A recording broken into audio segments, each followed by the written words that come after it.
Assalamualaikum warahmatullahi wabarakatuh. Selamat siang dan salam sejahtera bagi kita sekalian. Horas.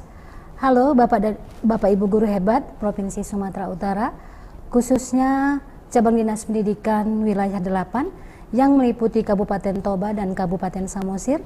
Senang sekali kita dapat berjumpa dan bersama kembali dalam pertemuan virtual di program Sistem Informasi Edukasi Bermartabat atau yang lebih dikenal dengan SIEDI Bermartabat. Perkenalkan Bapak Ibu, saya Melati Putri yang hari ini akan memandu acara kita pada siang hari ini, dan telah hadir bersama-sama dengan kita di sini Bapak narasumber kita, yaitu Bapak Darwin Antoni Manurung SPD MPD. Selamat siang Pak. Selamat siang Bu. Bapak narasumber kita ini akan membawakan materi dengan topik budaya positif. Perlu kita ketahui bersama bahwasanya Bapak narasumber kita adalah seorang guru yang bertugas pada SMK Negeri 3 Pematang Siantar.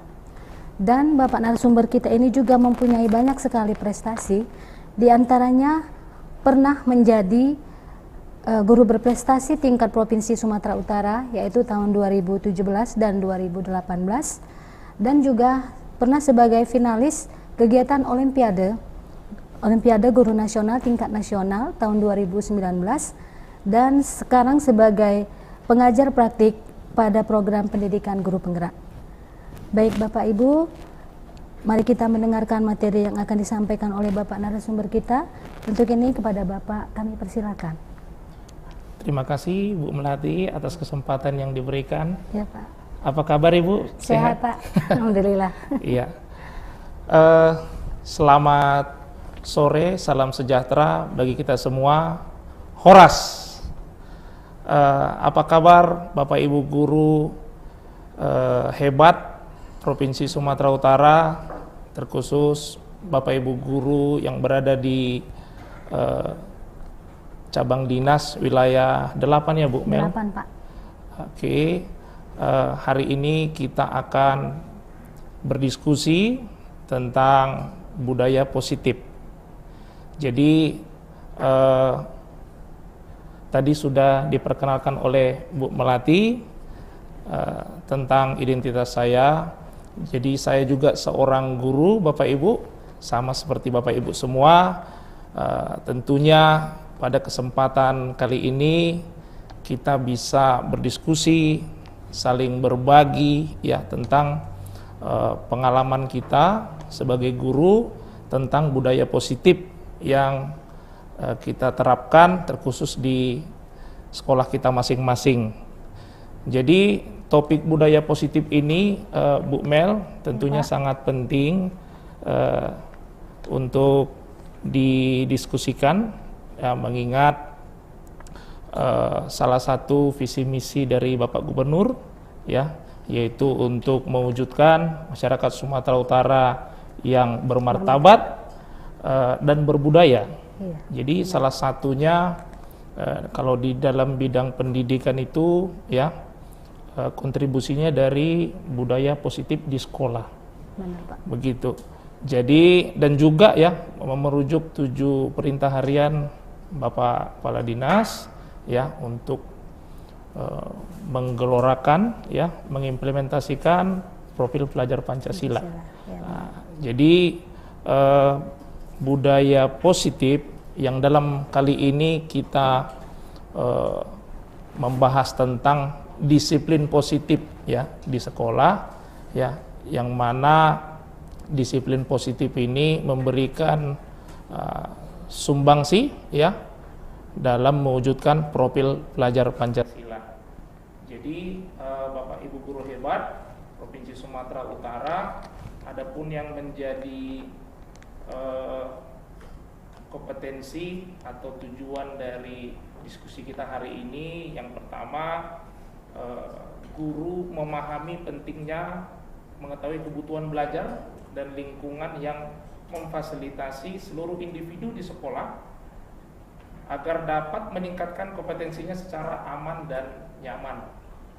Kemudian guru mampu menggerakkan komunitas sekolah untuk bersama-sama mengembangkan dan mewujudkan visi sekolah yang berpihak pada murid dan berlandaskan nilai-nilai kebajikan universal. Izin Bu Mel, saya share screen dulu ya Bu. Silakan Pak.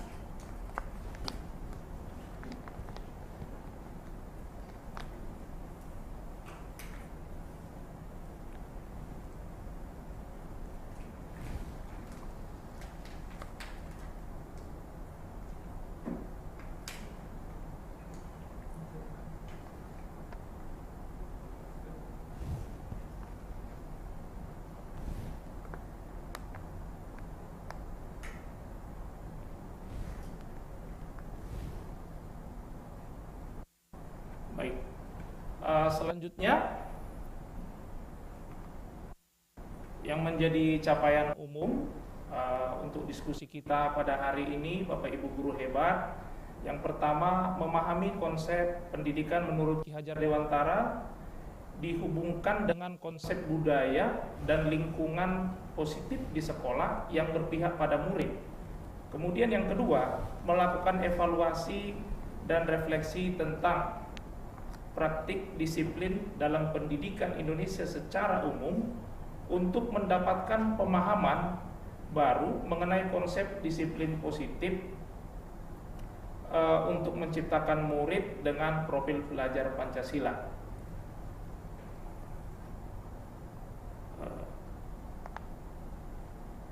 Izin Bapak Ibu guru, apakah sudah nampak screen saya share?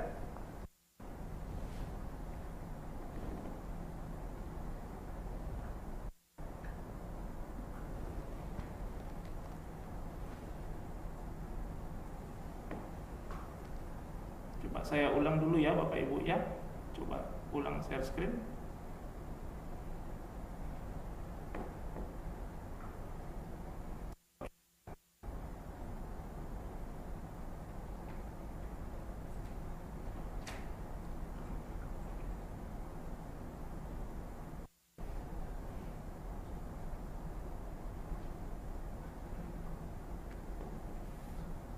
Ya.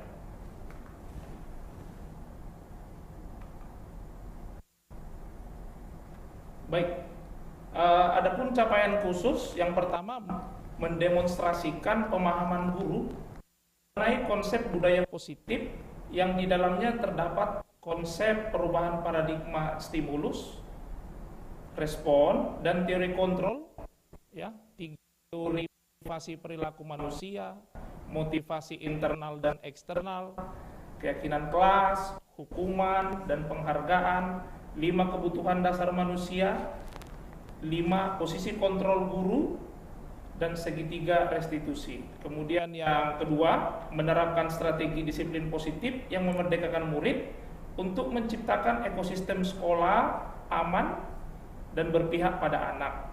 Yang ketiga, menyusun langkah-langkah dan strategi aksi nyata yang efektif dalam mewujudkan kolaborasi dengan seluruh pemangku kepentingan sekolah agar tercipta budaya positif yang dapat mengembangkan karakter murid.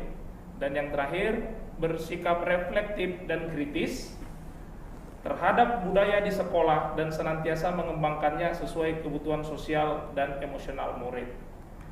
Nah, ada 3 pertanyaan untuk kita Bapak Ibu guru hebat. Yang pertama, setuju atau tidak setujukah tentang pernyataan berikut? Yang pertama, hukuman dapat mendisiplinkan anak. Yang kedua, pemberian hukuman dengan hal positif seperti membaca dan membersihkan halaman sekolah dapat meningkatkan disiplin anak.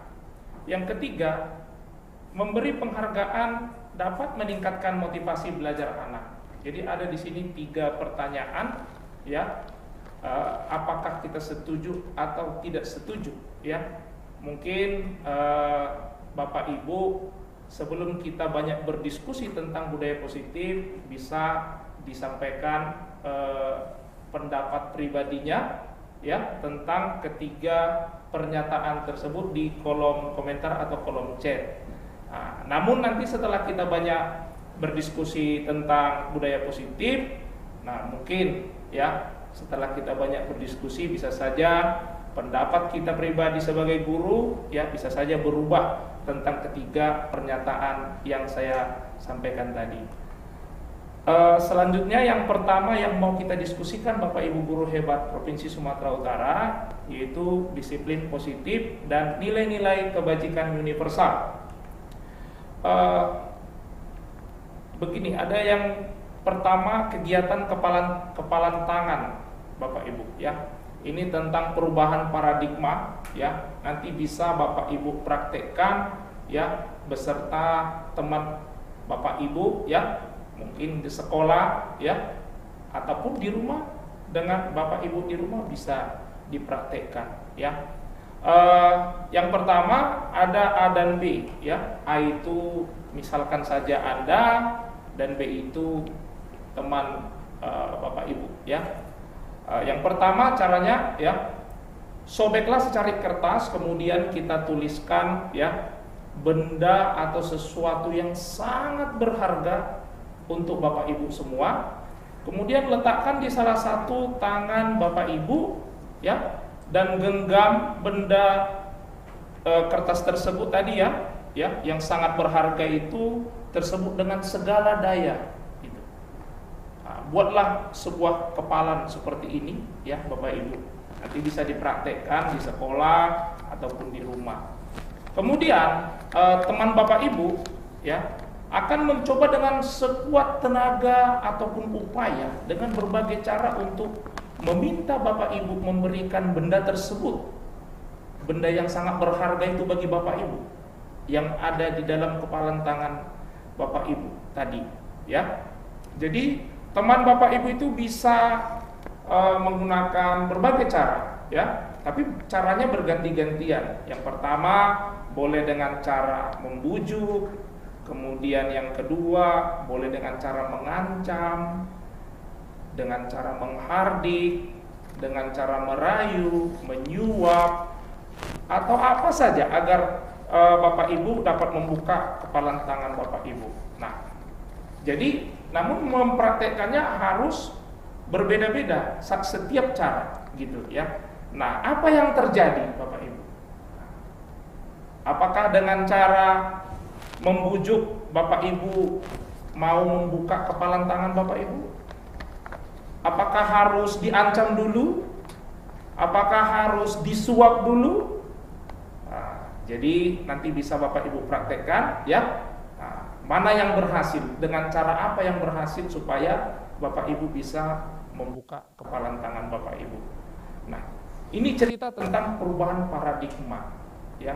Kita sebagai guru bagaimana cara ya menerapkan disiplin positif atau mungkin mendisiplinkan ya anak didik kita di sekolah kita masing-masing.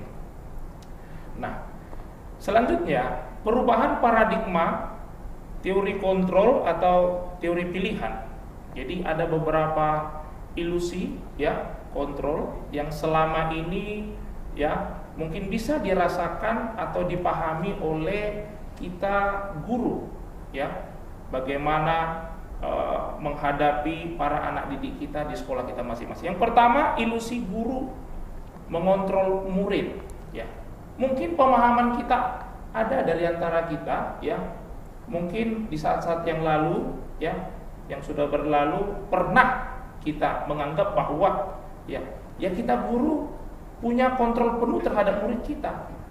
Apapun yang kita minta, apapun yang kita perintah itu wajib dilaksanakan oleh murid kita.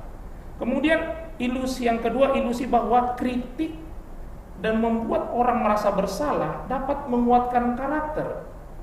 Apakah itu benar?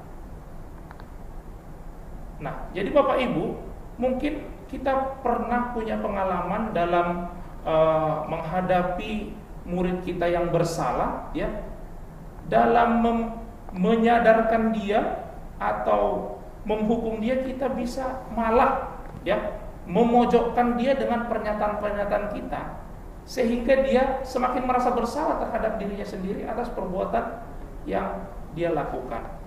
Kemudian yang ketiga, ilusi bahwa semua penguatan positif efektif dan bermanfaat. Yang keempat, ilusi bahwa orang dewasa memiliki hak untuk memaksa. Nah, jadi keempat ilusi ini ya nanti akan terjawab setelah kita banyak berdiskusi tentang materi budaya positif. Selanjutnya, siapa sesungguhnya yang memiliki kontrol? Ya. Kita yang pertama, di satu bagian tertentu kita mencoba mengubah orang agar berpandangan sama dengan kita. Nah, tapi di teori kontrol kita berusaha memahami pandangan orang lain tentang dunia, gitu. Kemudian pada stimulus respon, perilaku buruk dilihat sebagai suatu kesalahan. Dan pada teori kontrol itu semua perilaku memiliki tujuan. Kemudian orang lain bisa mengontrol saya. Namun pada teori kontrol hanya Anda yang bisa mengontrol diri Anda. Selanjutnya, saya bisa mengontrol orang lain. Pada teori kontrol, Anda tidak bisa mengontrol orang lain. Selanjutnya, pemaksaan ada pada saat bujukan gagal. Namun teori kontrol mengatakan kolaborasi dan konsensus menciptakan pilihan-pilihan baru. Yang terakhir, model berpikir menang kalah. Namun pada teori kontrol itu model berpikirnya win-win atau menang-menang. Nah, teori kontrol ini Bapak Ibu disampaikan oleh Dr. William Glasser, ya. Nah, selanjutnya, apakah makna disiplin? Ya. Jadi disiplin ini berasal dari bahasa Latin disciplina yang artinya belajar. Makna asal dari kata ini berkonotasi dengan disiplin diri dari murid-murid Socrates dan Plato. Ya. Disiplin diri membuat orang menggali potensinya menuju sebuah tujuan, apa yang dia hargai. Namun dalam budaya kita, makna kata disiplin telah berubah menjadi suatu yang dilakukan seseorang pada orang lain untuk mendapatkan kepatuhan. Kecenderungan umum adalah menghubungkan kata disiplin dengan ketidaknyamanan, bukan dengan apa yang kita hargai atau pencapaian suatu tujuan mulia. Bapak Ibu guru hebat Provinsi Sumatera Utara, selanjutnya kita akan berdiskusi tentang nilai-nilai kebajikan universal. Nilai-nilai kebajikan adalah sifat-sifat positif manusia yang merupakan tujuan mulia yang ingin dicapai setiap individu. Nilai-nilai tersebut bersifat universal dan lintas bahasa, suku bangsa, agama maupun latar belakang. Menurut Dr. William Glasser, pada teori kontrol tahun 1984, setiap perilaku atau perbuatan memiliki suatu tujuan. Selanjutnya, dengan mengaitkan nilai-nilai kebajikan dan yang diyakini seseorang, maka motivasi intrinsik akan terbangun, sehingga menggerakkan motivasi dalam diri dari dalam untuk mencapai tujuan mulia yang diinginkan. Menurut Diane Gossen tahun 1998. Selanjutnya, nilai-nilai kebajikan yang ingin dicapai oleh setiap anak Indonesia kita kenal dengan profil pelajar Pancasila. Apa saja profil pelajar Pancasila? Yang pertama itu beriman, bertakwa kepada Tuhan Yang Maha Esa dan berakhlak mulia. Kemudian yang kedua itu mandiri, yang ketiga itu bernalar kritis, keempat itu berkebinekaan global, kelima bergotong royong, kemudian yang terakhir itu kreatif. Selanjutnya kita akan berdiskusi tentang kebutuhan dasar manusia dan dunia yang berkualitas. Kebutuhan dasar manusia itu Bapak Ibu ada 5. Yang pertama itu bertahan hidup, kemudian yang kedua kasih sayang dan rasa diterima, kemudian ketiga penguasaan, yang keempat kesenangan, yang kelima kebebasan.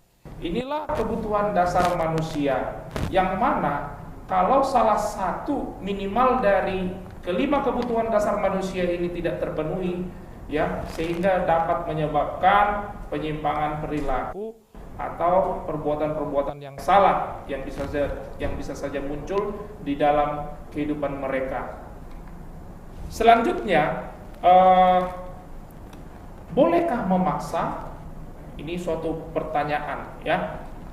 Bagaimana pengalaman kita, Bapak Ibu guru hebat Provinsi Sumatera Utara, sewaktu kita dalam melaksanakan tugas-tugas kita, ya, bukan saja dalam mengajar, ya, tapi mendidik murid-murid kita secara menyeluruh dan utuh.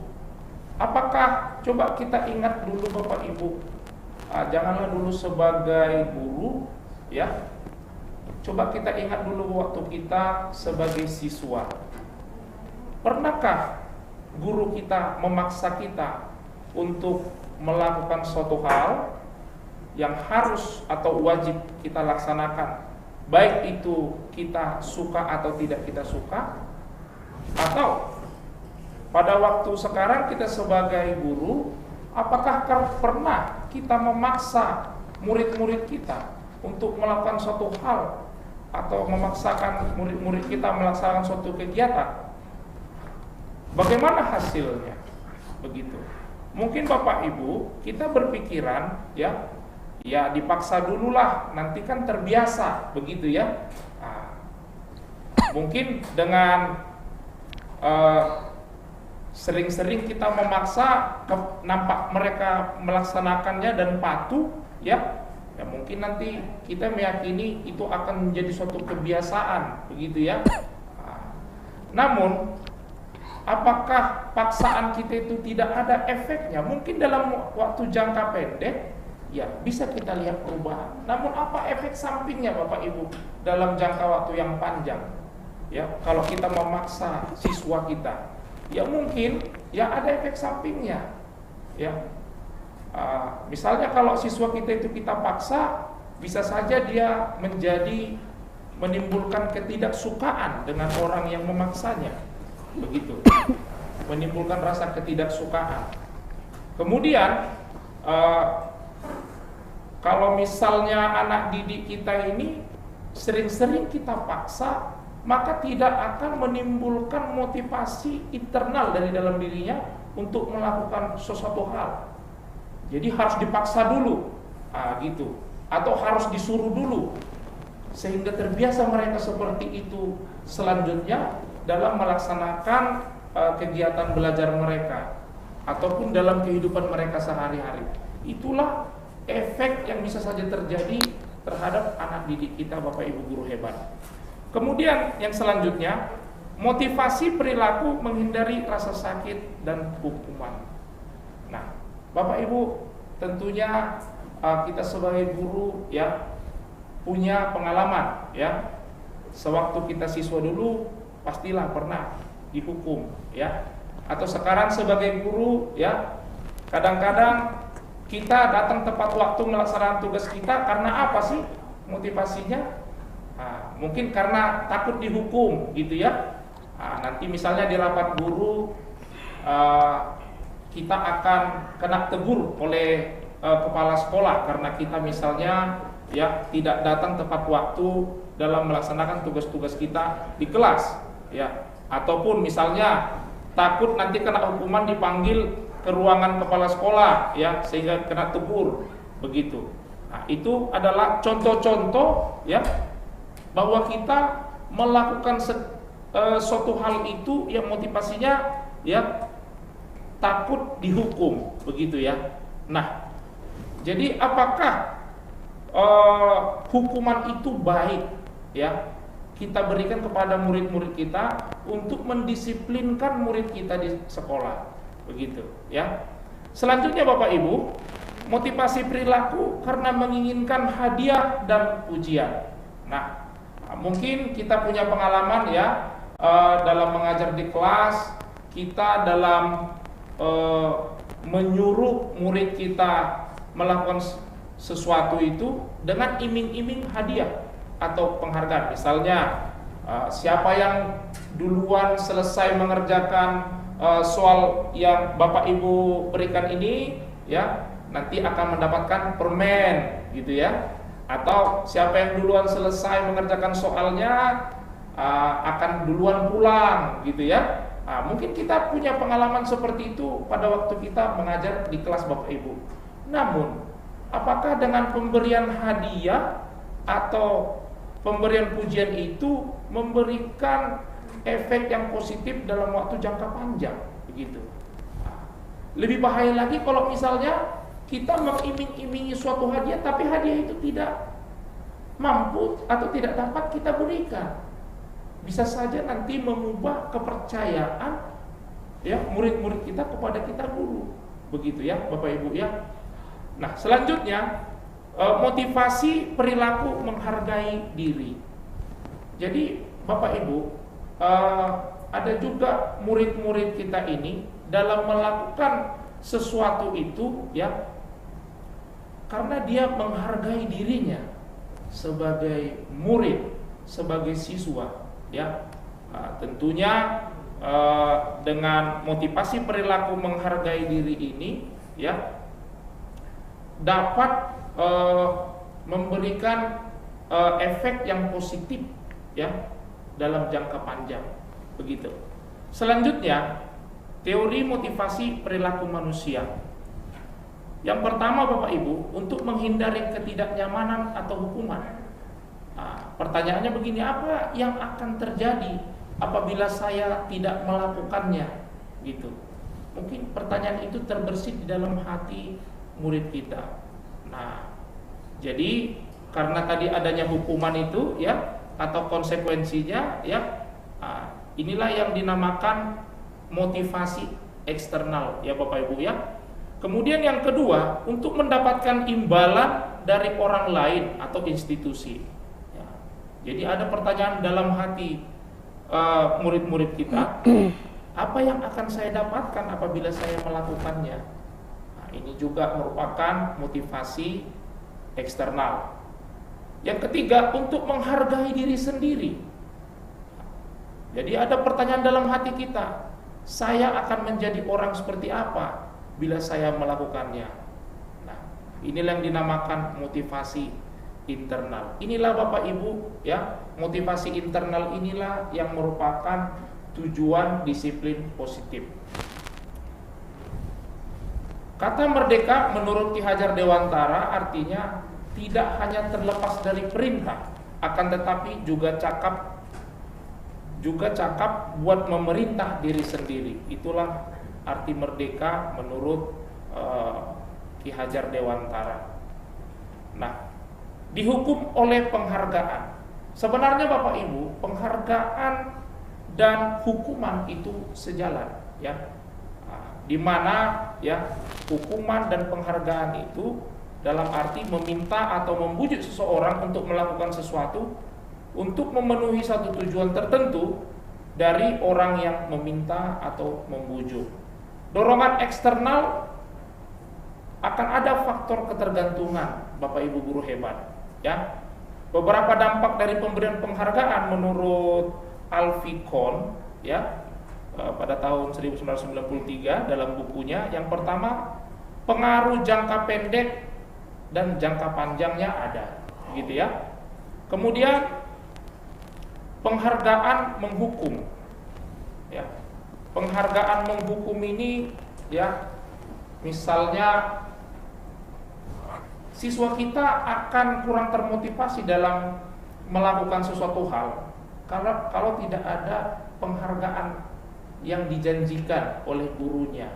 Itulah akibat dari, ya, guru yang sering atau terbiasa mengiming-imingi penghargaan atau hadiah kepada siswanya, ya Bapak Ibu ya. Kemudian selanjutnya penghargaan mengurangi ketepatan. Nah, kadang-kadang kita membuat ukuran-ukuran, ya, atau tolak ukur sehingga anak didik kita itu bisa meraih penghargaan tersebut, sehingga melalui batasan-batasan itu kita menjadi mendapatkan suatu keadaan ya di mana siswa kita ini atau murid kita ini tidak mampu mencapainya. Kemudian dengan adanya penghargaan itu juga kita akan membatasi siswa untuk kreatif gitu ya. Nah, karena kita sudah membuat batasannya. Nah, di mana kalau misalnya murid-murid kita itu mencapainya ya mencapai batasan yang kita tentukan itu, maka mereka berhak untuk mendapatkan penghargaan yang dijanjikan oleh gurunya. Kemudian penghargaan merusak hubungan. Artinya kalau kita sudah terbiasa memberikan penghargaan atau hadiah Bapak Ibu, maka orang-orang yang dapat menghambat murid ini dalam mencapai tujuan yang diinginkan itu ya, mereka akan menganggap itu sebagai pengganggu atau penghambat begitu. Nah, itulah adalah efek dari terbiasa kita guru memberikan penghargaan berupa hadiah gitu ya. Selanjutnya penghargaan menurunkan kualitas. Penghargaan mematikan kreativitas, sudah tadi. Kemudian penghargaan mengurangi motivasi intrinsik. Jadi yang kita harapkan Bapak Ibu ya, dengan disiplin positif ini ya, kita menginginkan ada motivasi internal dari dalam diri murid-murid kita dalam mencapai tujuan tertentu, bukan karena terbiasa harus diberikan penghargaan dulu atau apresiasi dulu ya, sehingga murid-murid kita ini mau atau bersemangat dalam meraih suatu tujuan yang diinginkan. Selanjutnya Bapak Ibu, bentuk program kebajikan atau apresiasi. Dalam memberikan apresiasi atau pengakuan perlu diingat beberapa hal. Yang pertama, beri pengakuan secara khusus. Kemudian beri pengakuan secara pribadi, beri pengakuan kepada semua murid atau bergantian begitu. Jangan pilih-pilih dulu ya. Kadang-kadang di sekolah bisa saja mungkin ada pengalaman kita Bapak Ibu, ada yang seperti anak kandung, ada anak tiri. Itulah yang tidak bisa Bapak Ibu. Jadi semua murid-murid kita itu sama di mata gurunya. Kemudian beri pengakuan secara konsisten.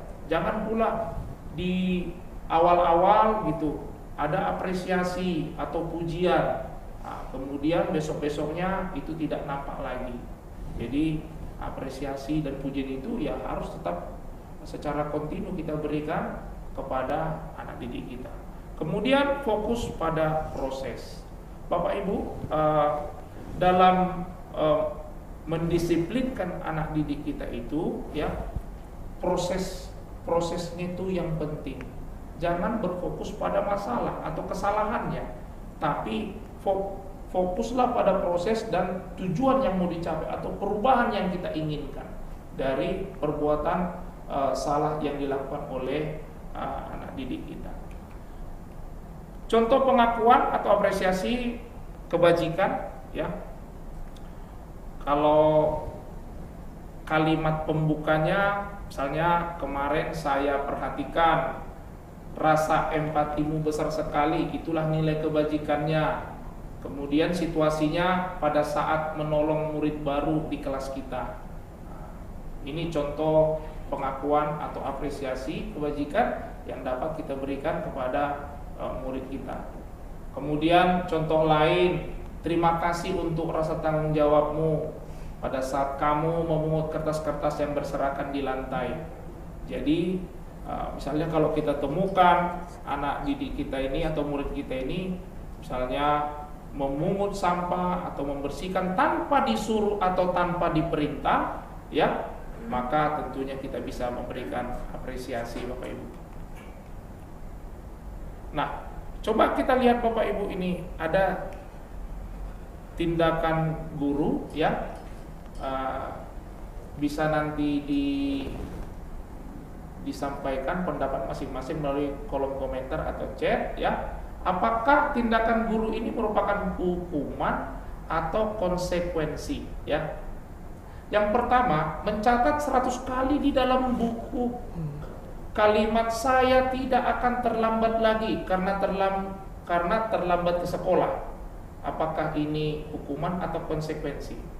Kemudian yang kedua, lari mengelilingi lapangan basket 2 kali karena terlambat hadir di sekolah. Murid diminta untuk push up 15 kali karena tidak menggunakan masker ke sekolah.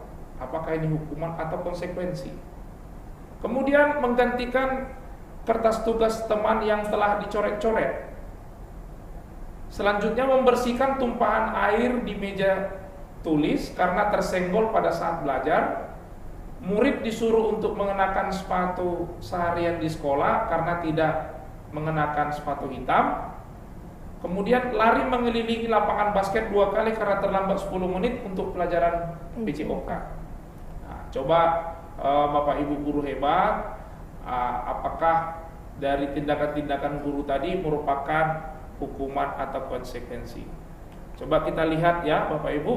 Yang pertama tadi mencatat 100 kali dalam buku, kalimat saya tidak akan terlambat lagi, itu merupakan hukuman ya. Kemudian lari mengelilingi lapangan basket, itu hukuman. Kemudian murid diminta push up, itu hukuman. Menggantikan kertas tugas teman yang telah dicoret-coret, itu adalah konsekuensi. Ya. Kemudian membersihkan tumpahan air di meja tulis karena tersenggol pada saat belajar, itu konsekuensi. Konsekuensi dari ketidaktelitian ya. Tadi tersenggol, kalau awalan berarti tidak sengaja ya Bapak Ibu ya. Kemudian murid disuruh untuk tidak mengenakan sepatu seharian di sekolah karena tidak mengenakan sepatu hitam.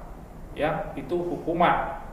Lari mengelilingi lapangan basket 2 kali karena terlambat 10 menit untuk pelajaran PJOK, itu konsekuensi.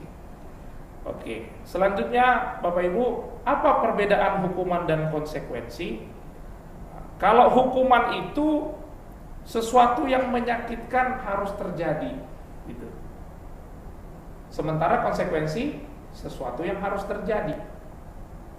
Selanjutnya, membuat anak sakit, baik itu fisik maupun hati untuk jangka waktu yang lama, itu adalah hukuman. Sementara konsekuensi membuat anak merasa tidak nyaman dalam jangka waktu pendek. Kemudian hukuman itu contoh lain, anak membenci kedisiplinan. Sementara konsekuensi anak menghargai disiplin. Kemudian pada hukuman mendorong anak menyakiti diri sendiri. Kalau konsekuensi mendorong anak agar mudah menyesuaikan diri. Pada hukuman konsep diri yang buruk. Kalau konsekuensi konsep diri yang baik. Pada hukuman, anak belajar untuk menyembunyikan kesalahan, sementara pada konsekuensi, anak belajar untuk mematuhi peraturan. Pada hukuman, ada rasa marah, rasa bersalah, dipermalukan, merasa tidak dihargai. Sementara pada konsekuensi, kehilangan hak, dibuat tidak nyaman, diasingkan untuk sementara atau time out. Ini diambil dari Restitution oleh Diane Gossen. Selanjutnya Bapak Ibu, apa itu restitusi? Restitusi adalah proses menciptakan kondisi bagi murid untuk memperbaiki kesalahan mereka sehingga mereka bisa kembali pada kelompok mereka dengan karakter yang lebih kuat. Restitusi juga merupakan proses kolaboratif yang mengajarkan murid untuk mencari solusi untuk masalah mereka dan membantu murid berpikir tentang orang seperti apa yang mereka ingin menjadi atau tujuan mulia dan bagaimana mereka harus memperlakukan orang lain. Itu adalah definisi dari restitusi Bapak Ibu. 9 ciri-ciri restitusi. Yang pertama, bukan untuk menebus kesalahan, namun untuk belajar dari kesalahan. Yang kedua, memperbaiki hubungan. Yang ketiga, tawaran, bukan paksaan. Yang keempat, restitusi menuntun untuk melihat ke dalam diri. Yang kelima, restitusi mencari kebutuhan dasar yang mendasari tindakan. Yang keenam, restitusi diri adalah cara yang paling baik. Yang ketujuh, restitusi fokus pada karakter, bukan tindakan. Yang kedelapan, restitusi fokus pada solusi. Yang kesembilan, restitusi mengembalikan murid yang berbuat salah pada kelompoknya. Itulah 9 ciri-ciri restitusi Bapak Ibu guru hebat. Nah, untuk sebagai latihan pemahaman, ya, apakah boleh memaksa? Ya, coba Bapak Ibu saya kirimkan sebuah beberapa pertanyaan, ya. Nanti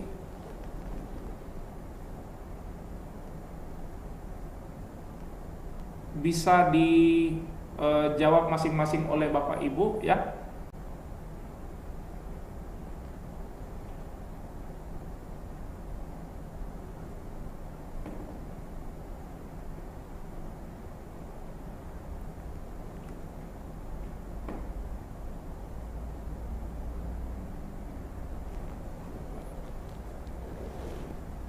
Saya kirimkan Bapak Ibu linknya ke kolom chat komentar ya Bapak Ibu, ya.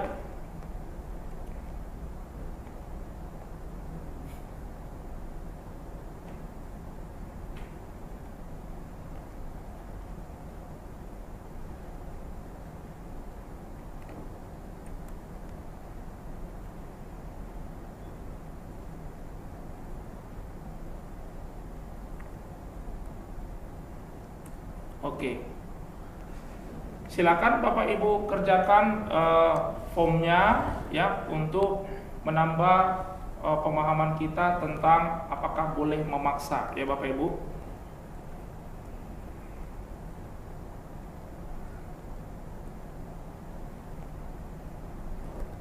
Baik, selanjutnya Bapak Ibu kita akan masuk ke keyakinan kelas. Nah, keyakinan kelas ini Bapak Ibu, ya, berkontribusi untuk membentuk budaya positif, ya, terkhusus di sekolah, ya. Jadi keyakinan kelas ini apa sih, agak kurang bersahabat kita dengan istilahnya, ya. Kenapa sih nggak peraturan kelas gitu? Jadi dari peraturan kelas itu, ya, nanti bisa diambil suatu kesimpulan dari beberapa peraturan kelas, itu bisa kita ciptakan keyakinan kelas, begitu. Nanti dari beberapa keyakinan kelas itulah akan membentuk lingkungan positif. Kemudian kalau lingkungan positif sudah tercipta, maka ya seiring berjalannya waktu, maka nanti terciptalah budaya positif. Bisa kita lihat dari gambar ini, ya, lingkup dari peraturan kelas, keyakinan lingkungan positif, budaya positif, Bapak Ibu, ya. Selanjutnya, mengapa tidak peraturan saja? Mengapa harus keyakinan kelas? Nah, pertanyaannya, mengapa kita memiliki peraturan harus menggunakan helm bila mengendarai kendaraan roda 2? Kemudian mengapa kita memiliki peraturan 3M, menggunakan masker, mencuci tangan, dan menjaga jarak 1,5 meter misalnya. Mengapa kita memiliki peraturan harus datang tepat waktu pada saat mengikuti pelatihan? Jadi untuk mendukung motivasi intrinsik, ya, dari dalam diri, motivasi internal itu, ya, kembali ke nilai-nilai atau keyakinan-keyakinan lebih menggerakkan seseorang dibandingkan mengikuti serangkaian peraturan-peraturan, Bapak Ibu. Nah, bagaimana membuat, ya, keyakinan kelas? Untuk membuat keyakinan kelas dimulai dari membuat peraturan-peraturan kelas, Bapak Ibu. Jadi di mana peraturan kelas ini, ya, sama-sama kolaborasi dengan murid, ya, kita minta usulan-usulan dari anak didik kita. Contoh misalnya, yang pertama, menghargai yang berbicara. Kemudian yang kedua, belajar dengan tekun. Ketiga, mengerjakan tugas tepat waktu, ramah kepada guru dan teman, datang tepat waktu, peduli kepada teman, menjaga barang sendiri yang dipinjam, menjaga kedamaian dan ketenteraman. Nah, jadi Bapak Ibu, dari ke-8 contoh peraturan kelas ini, ya, bisa kita beberapa peraturan kelas bisa kita ciptakan keyakinan kelas. Contoh misalnya nomor 1, 6 dan 7 ya. Itu bisa kita buat keyakinan kelasnya yaitu hormat atau menghormati semua orang dan barang milik orang lain. Ya. Kemudian nomor 2, 3 dan 4 ya. Misalnya bekerja, itu keyakinan kelas yang bisa diciptakan, bekerja dengan baik dan tekun. Kemudian datang tepat waktu, peduli kepada teman, ya itu bisa. Misalnya semua orang ingin merasa diterima dan dimiliki. Jadi dari beberapa peraturan kelas itu ya akan diambil sarinya atau kesimpulan dari beberapa peraturan kelas, terciptalah sebuah keyakinan kelas. Begitu ya Bapak Ibu ya. Selanjutnya, yang mana yang merupakan keyakinan kelas dan mengapa? Jadi kita lihat ada gambar di sini ya, kesepakatan kelas. Apakah ini sudah benar Bapak Ibu? Datang tepat waktu, mengucapkan salam, menjaga kebersihan sekolah, berdoa sebelum dan sesudah kegiatan, aktif dalam pembelajaran, tertib dan seterusnya. Mana ini keyakinan kelas, mana yang merupakan peraturan kelas? Apakah sudah tepat dan mengapa? Selanjutnya Bapak Ibu, dalam melaksanakan keyakinan kelas, kita akan membuat suatu refleksi. Jadi keyakinan kelas tadi yang sudah tercipta tadi ya, kita tuliskan, kemudian antara gurunya dan muridnya itu menandatangani keyakinan kelas itu ya, seperti mensahkan. Setelah semua menyepakati keyakinan kelas, maka nanti akan ditempelkan di dinding kelas ya Bapak Ibu. Kemudian dalam perjalanannya, keyakinan kelas yang sudah disepakati bersama itu akan dievaluasi ya, apakah sudah terlaksana dengan baik ya, apakah belum. Nah, untuk itu dalam merefleksikannya ada di sini misalnya pakai tabel T dan tabel Y ya, bisa tabel T, bisa tabel Y ya.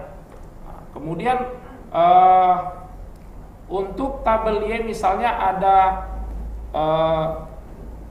terlihat, terdengar, berperilaku ya. Jadi dari keyakinan kelas tadi yang 3 tadi, yaitu hormat, bekerja, kemudian diterima dan dimiliki ya, itu harus ditentukan. Yang hormat itu tampak seperti apa sih? Keyakinan kelas hormat itu tidak tampak seperti apa? Kalau tidak tampak seperti apa? Kalau tidak hormat misalnya ya, kalau hormat tampak seperti apa? Begitu juga dengan keyakinan kelas bekerja ya.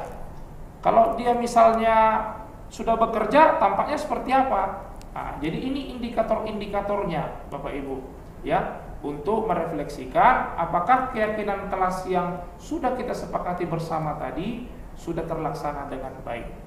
Contohnya seperti ini. Nah, kalau keyakinan kelas misalnya hormat ya, tampak seperti datang tepat waktu, menyapa teman dan guru setiap hari, mengembalikan barang teman yang telah dipinjam dan mengucapkan terima kasih ya. Jadi kalau tidak tampak seperti apa? Sering hadir terlambat, tak acuh kepada teman dan guru, tidak mengembalikan barang yang sudah dipinjam dan seterusnya. Itu contoh-contoh sederhana ya Bapak Ibu. Nah, selanjutnya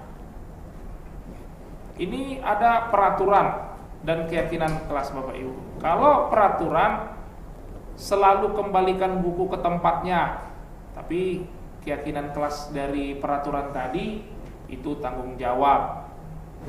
Kemudian dilarang mengganggu orang lain, keyakinan kelasnya menghormati orang lain. Jadi satu keyakinan kelas bisa saja dapat diturunkan beberapa peraturan kelas. Begitu ya Bapak Ibu, dan seterusnya. Kemudian topik selanjutnya Bapak Ibu yaitu 5 posisi kontrol. 5 posisi kontrol itu Bapak Ibu yaitu yang pertama penghukum, kemudian pembuat rasa bersalah, yang ketiga teman, yang keempat pemantau, yang kelima manajer. Nah, biasanya Bapak Ibu, kalau kita di sekolah atau di kelas, kita di posisi mana ini ya dalam mendisiplinkan siswa kita atau mendisiplinkan murid kita? Apakah kita terbiasa sebagai penghukum? Apakah kita terbiasa sebagai pembuat rasa bersalah, teman, pemantau, atau manajer? Ya, dari kelima posisi kontrol ini, ya, posisi kontrol mana yang diharapkan oleh disiplin positif ini dalam mendisiplinkan murid-murid kita yang terbaik, dalam posisi mana? Nah, coba kita lihat posisi kontrol yang pertama, penghukum, ya. Kalau penghukum ini contohnya Bapak Ibu, misalnya guru menghardik, menunjuk-nunjuk, menyakiti, menyindir, begitu ya. Mungkin kita punya pengalaman ya, dan mungkin kita nggak sengaja atau tidak bermaksud ya untuk mengatakan sesuatu kepada murid kita yang dapat menyakiti perasaan murid kita, ya. Atau contoh kalimatnya misalnya, kalau kamu tidak melakukannya awas ya. Jadi bernada mengancam gitu ya, awas ya, nanti rasakan gitu kan. Kemudian hasilnya gimana?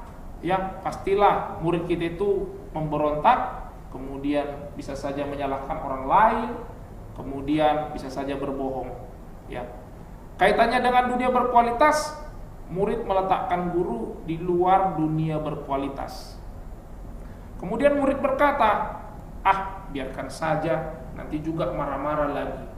Jadi Bapak Ibu, kalau kita sudah terbiasa dalam posisi penghukum, maka bisa saja mengakibatkan ya contoh-contoh seperti itu ya. Nanti sudahlah, pasti marah-marah, terserahlah begitu. Ya, itulah yang bisa muncul pada murid kita. Kemudian dampak pada murid ya, kalau kita guru sebagai penghukum, maka murid-murid kita ya mengulangi kesalahan. Coba kita ingat-ingat lagi Bapak Ibu, pernah enggak siswa kita ini terlambat masuk kelas atau terlambat datang ke sekolah, kemudian kita hukum, terus besok-besok lagi dia terlambat, mengulangi kesalahan lagi, terlambat dan terlambat terus menerus. Itu diakibatkan karena kita berposisi sebagai penghukum Bapak Ibu ya. Kemudian posisi yang kedua adalah pembuat rasa bersalah ya. Bagaimana kita guru berbuat dalam posisi pembuat rasa bersalah, berceramah ya, dan mengatakan seharusnya kamu begini, bapak atau ibu kecewa padamu ya. Dengan kata seperti itu sehingga kita menanamkan rasa bersalah yang amat mendalam dalam perasaan murid kita. Begitu Bapak Ibu. Nah, hasilnya apa? Nah, maka murid-murid kita bisa saja menyembunyikan perasaannya atau menyangkal ataupun berbohong ya. Nah, kemudian murid kita berkata apa? Karena dia sudah merasa bersalah atas pernyataan-pernyataan yang kita buat, kita berikan, maka maafkan saya Pak, maafkan saya Bu, gitu. Kemudian apa dampaknya pada murid? Maka murid kita akan selalu merasa rendah diri, sehingga dia ya rasa optimisnya itu tidak maksimal Bapak Ibu. Jadi tidak percaya diri dia, oleh karena dia sering ya mendapatkan pernyataan-pernyataan yang membuat rasa bersalahnya yang dirasakannya semakin dalam. Kemudian di posisi penghukum dan pembuat rasa bersalah ini adalah identitas gagal ya. Identitas gagal yang dirasakan oleh murid-murid kita. Selanjutnya Bapak Ibu, posisi yang ketiga, posisi teman ya. Mungkin dalam pengalaman kita Bapak Ibu, kita pernah memposisikan diri kita sebagai teman dari murid-murid kita ini. Nah, jadi yang bagaimana guru buat dalam memposisikan dirinya sebagai teman, yang membuat alasan-alasan untuk muridnya, ya. Gimanalah kalimatnya Bapak Ibu? Contohnya, ayolah lakukan demi ibu, begitu ya. Atau lakukan demi bapak. Contoh lain misalnya, masa kamu tidak mau? Ingat tidak, bapak atau ibu pernah bantu, bla bla bla dan seterusnya. Nah, hasilnya apa Bapak Ibu? Karena kita sudah memposisikan diri sebagai teman, maka nanti murid-murid kita itu akan ketergantungan kepada kita. Nah, selanjutnya murid berkata apa? Saya pikir bapak atau ibu teman saya, ternyata begitu. Dampaknya pada murid, dampaknya akan murid-murid kita menjadi lemah, tidak mandiri dan tergantung pada orang lain. Nah, kemudian pada posisi pemantau Bapak Ibu, ya, menghitung dan mengukur, ya. Jadi sudah ada peraturan dan keyakinan kelas. Jadi kita selalu membanding-bandingkan dengan itu perbuatan-perbuatan murid kita ini. Ya, peraturannya kemarin seperti ini. Kenapa kamu seperti ini? Kenapa kamu langgar? Begitu. Jadi kita sebagai pemantau membanding-bandingkan, ya, keyakinan dan peraturan kelas yang sudah kita sepakati bersama, ya, dengan perbuatan atau tindakan-tindakan murid-murid kita. Nah, antara posisi teman dan pemantau inilah identitas berhasil atau sukses, ya. Di mana identitas berhasil atau sukses ini merupakan kontrol dari luar Bapak Ibu, ya. Mengharapkan imbalan atau ketergantungan kepada orang lain. Nah, posisi kontrol yang terakhir yaitu manajer. Posisi manajer inilah yang diharapkan oleh kita untuk mendisiplinkan murid-murid kita, ya. Jadi posisi manajer inilah posisi yang terbaik dalam mendisiplinkan murid-murid kita di sekolah, yaitu yang mana posisi manajer ini akan mengakibatkan murid kita dapat menghargai diri sendiri, ya. Jadi ini merupakan identitas berhasil atau sukses Bapak Ibu, ya. Nah, apa yang diperbuat oleh guru? Mengajukan pertanyaan-pertanyaan. Jadi nggak langsung misalnya menjudge atau marah-marah, tapi pertanyaan-pertanyaan Bapak Ibu. Nah, apa pertanyaan seperti apa ya? Contohnya, apa yang kita yakini anak-anak? Kemudian apa yang bisa kau kerjakan untuk masalah ini? Jadi kita bertanya. Kemudian dengan pertanyaan-pertanyaan kita itu anak-anak kita berpikir untuk menemukan sebuah solusi yang mungkin yang bisa dikerjakannya atas masalah yang diperbuatnya, begitu. Nah, hasilnya apa? Maka hasilnya akan menguatkan pribadi murid-murid kita. Kemudian dikatakan oleh murid kita, kemungkinan bagaimana cara saya bisa memperbaiki keadaan? Bisa saja dia bertanya seperti itu dalam dirinya. Nah, apa dampaknya pada murid kita, Bapak Ibu?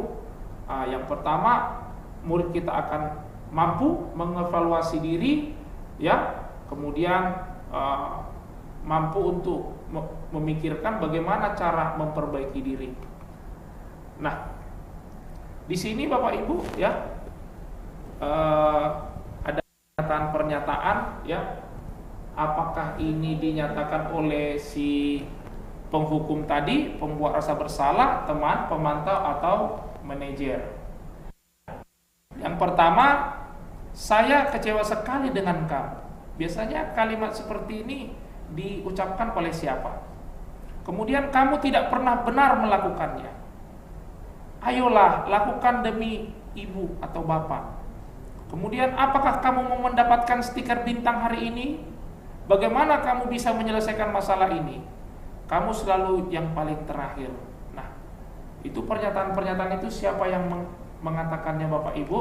Ini dia. Yang pertama tadi, saya kecewa sekali dengan kamu, itu yang dikatakan oleh pembuat orang merasa bersalah. Kamu tidak pernah benar melakukannya, itu dikatakan oleh penghukum. Ayolah, lakukan demi bapak atau ibu, itu dikatakan oleh teman. Kemudian, apakah kamu mau mendapatkan stiker bintang hari ini? Nah, itu dikatakan oleh pemantau. Bagaimana kamu bisa menyelesaikan masalah ini? Itu disampaikan oleh manajer. Kamu selalu yang paling terakhir. Itu dikatakan oleh penghukum. Nah, dari kelima posisi kontrol tadi Bapak Ibu, kita terbiasa pada posisi yang mana? Harapannya Bapak Ibu, kita dapat memposisikan diri kita ya sebagai manajer. Nah, namun tidak segampang apa yang kita pikirkan. Perlu ada proses latihan berkesinambungan untuk menjadi posisi manajer dalam mendisiplinkan anak didik kita di sekolah kita. Nah, selanjutnya di sini ada latihan pemahaman ya. Untuk 5 posisi kontrol akan saya kirimkan Bapak Ibu formnya di kolom chat atau komentar.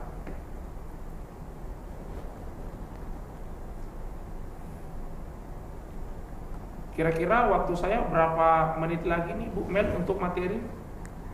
Untuk materi sekitar 40 menit lagi Pak. Oke.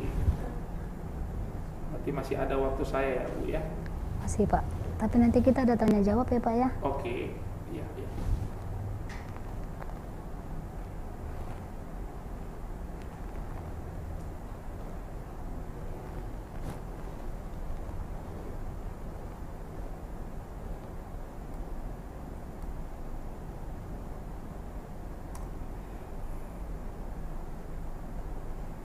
Baik, Bapak Ibu guru hebat Provinsi Sumatera Utara yang saya hormati, kita akan melanjutkan sedikit lagi materinya Bapak Ibu ya.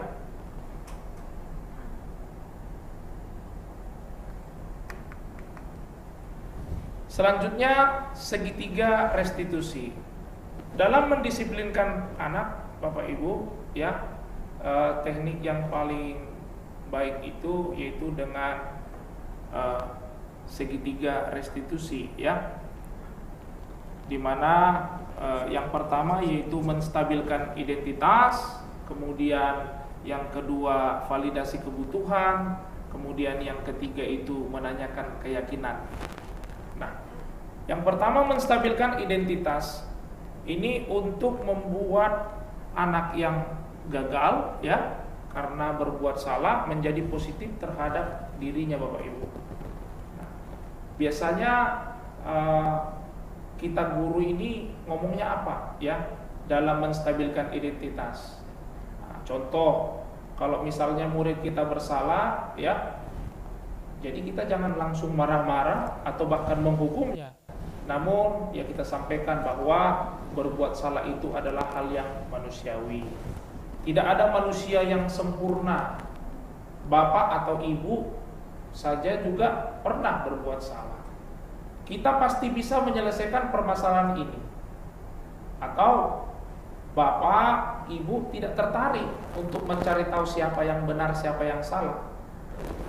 Bapak atau ibu lebih tertarik untuk menyelesaikan masalah. Kalau kamu menyalahkan dirimu sendiri terus-menerus, apakah kamu bersikap baik pada dirimu sendiri? Biasanya pernyataan-pernyataan ini keluar ya untuk murid kita Bapak Ibu dalam menstabilkan identitas. Kemudian yang kedua, validasi kebutuhan. Validasi kebutuhan ini Bapak Ibu membantu murid mengenali basic need atau kebutuhan dasar yang ingin dipenuhi ketika melakukan kesalahan itu. Dipenuhinya ketika melakukan kesalahan itu. Pada dasarnya, setiap tindakan manusia tujuannya adalah memenuhi kebutuhan dasar. Apakah itu penguasaan, apakah kebebasan, kasih sayang, rasa diterima, kesenangan, atau bertahan hidup. Nah, biasanya dalam validasi kebutuhan ini, guru berkata apa? Contoh, kamu bisa saja kan melakukan hal yang lebih buruk, tapi kamu tidak melakukannya kan? Kemudian contoh lain, kamu pasti punya alasan mengapa melakukannya. Apa yang penting bagi kamu? Kamu boleh tetap berusaha menjaga sikap itu, tapi tambahkan sikap yang lain, yang baru. Maukah kamu belajar cara lain untuk mendapat yang kamu butuhkan tanpa harus memukul? Misalnya si murid ini memukul temannya, begitu ya. Apakah kamu bisa melakukan dengan lebih baik besok lagi, begitu. Nah, biasanya perkataan-perkataan ini disampaikan oleh guru dalam memvalidasi kebutuhan murid. Selanjutnya, sisi yang ketiga dari segitiga restitusi adalah menanyakan keyakinan. Ya, di mana menanyakan keyakinan ini, ya, anak melihat kesalahannya dihubungkan dengan norma sosial dan nilai-nilai yang mendasari manusia berinteraksi dengan orang lain. Biasanya kita guru berkata apa? Apa nilai yang kita percaya di kelas atau sekolah kita? Nilai-nilai universal apa yang telah kita sepakati? Kelas yang ideal seperti apa sih? Kelas ideal itu seperti apa sih? Kamu ingin jadi anak seperti apa? Apa yang kamu rasakan ketika kamu melakukan itu? Kamu menjadi orang yang seperti apa? Biasanya pertanyaan-pertanyaan ini kita gunakan untuk menanyakan Recording in progress. didik kita atau murid kita. Nah, selanjutnya Bapak Ibu, oke,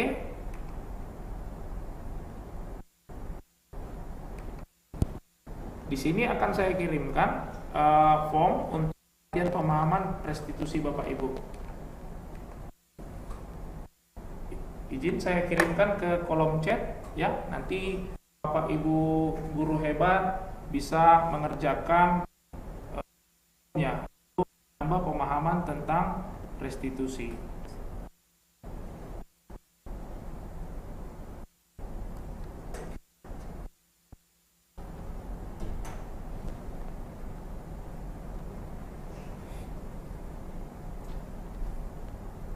Oke, sudah saya kirimkan Bapak Ibu, silakan bisa dijawab masing-masing.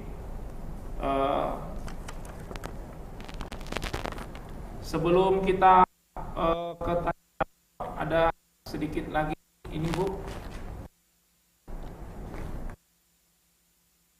hukuman versus konsekuensi versus restitusi. Nah, ini dia. Hukuman itu adalah identitas gagal dari murid kita. Kemudian untuk disiplin, konsekuensi dan restitusi itu adalah identitas sukses.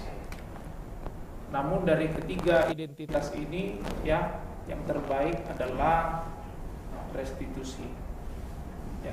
Kalau pada hukuman, sesuatu yang menyakitkan harus terjadi. Kalau konsekuensi, sesuatu yang harus terjadi oleh karena tindakannya. Tapi kalau di restitusi merupakan pilihan. Kalau pada hukuman tidak nyaman untuk murid untuk jangka waktu panjang. Tapi kalau konsekuensi tidak nyaman untuk murid dalam jangka waktu pendek. Namun jika menggunakan restitusi menguatkan murid dalam jangka waktu yang panjang. Kalau dengan hukuman kita mendisiplinkan murid, ya, murid akan tersakiti. Kalau konsekuensi, murid dibuat tidak nyaman. Namun dengan restitusi, murid mendapatkan penguatan. Kalau dengan hukuman kita mendisiplinkan murid, perilaku pasif agresif meningkat. Namun dengan konsekuensi, penguatan hanya bertahan dalam jangka waktu pendek. Kemudian jika dengan restitusi masalah terpecahkan, karena tadi restitusi fokus pada pemecahan masalah. Kemudian kalau pada hukuman, sistem tidak akan berjalan bila murid tidak takut, gitu ya. Kemudian kalau konsekuensi memerlukan monitoring atau supervisi terus-menerus dari guru. Namun dengan restitusi, murid belajar bertanggung jawab untuk perilakunya. Jadi dengan restitusi itu tadi motivasi intrinsik atau internalnya itu yang muncul. Misalnya tanpa disuruh dia melakukan hal-hal yang positif dan baik, ya. Kemudian tanpa diingatkan atau diancam dengan hukuman-hukuman, maka dia tidak melakukan kesalahan-kesalahan.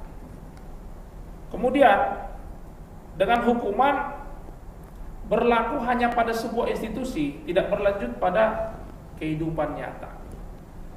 Namun dengan konsekuensi membantu penerapan mengikuti peraturan dalam masyarakat, karena selalu dibandingkan dengan peraturan yang berlaku. Ini peraturannya loh, kamu kok seperti ini, kamu salah, begitu ya. Jadi ada pembandingnya.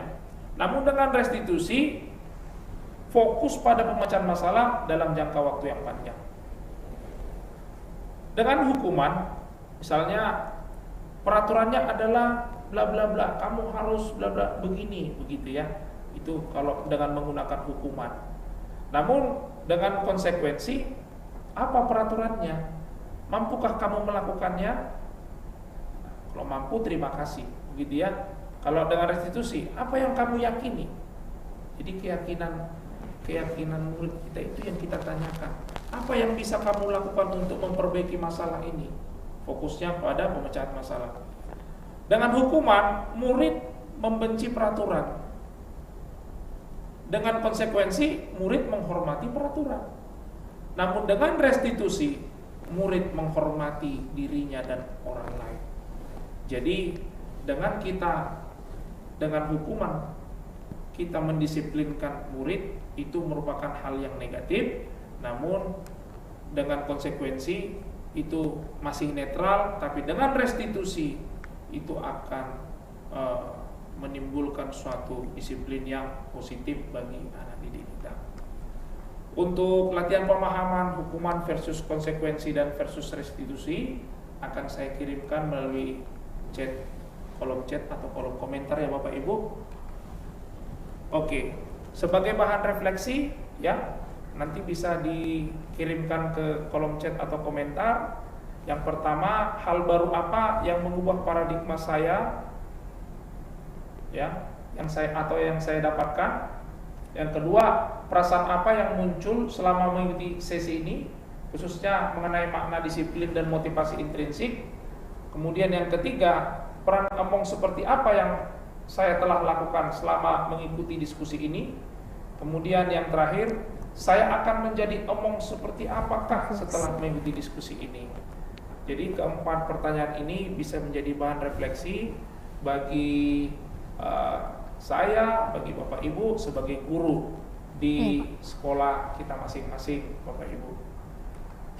Saya rasa demikian Bu Melati, paparan materi tentang budaya positif. Untuk pertanyaan saya serahkan melalui Ibu Melati. Boleh Pak? Terima kasih. Terima kasih Pak. Baik Bapak Ibu, bila ada yang ingin bertanya kami persilahkan dengan menyebutkan nama dan unit kerjanya. Kami persilahkan Bapak Ibu.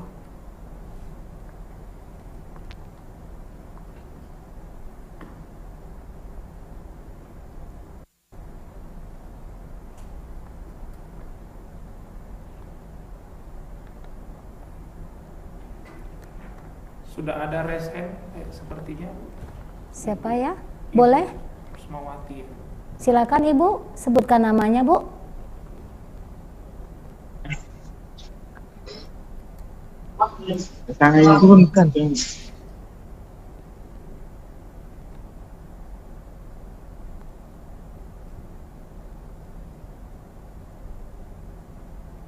Belum kedengaran suaranya.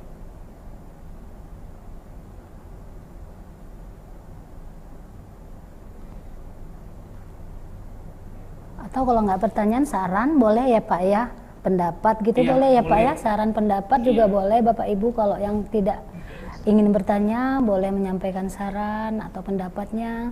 Untuk menyempurnakan diskusi kita ini Bapak Ibu boleh pertanyaan atau boleh menceritakan pengalaman dalam mendisiplinkan murid. Jadi di sini kita berdiskusi saling berbagi Bapak Ibu. Mana Ibu Erna? Baik. Silakan Ibu. Oke, terima kasih atas kesempatan yang diberikan kepada saya. Saya Ernawati Hadi Suryani Siregar dari SMA Negeri 1 Siantar Narmonda. Tadi kita sudah bahas tentang kontrol kepada lingkungan sekolah kita sendiri. Jadi saya lihat di dalam, maaf agak ini suaranya ya.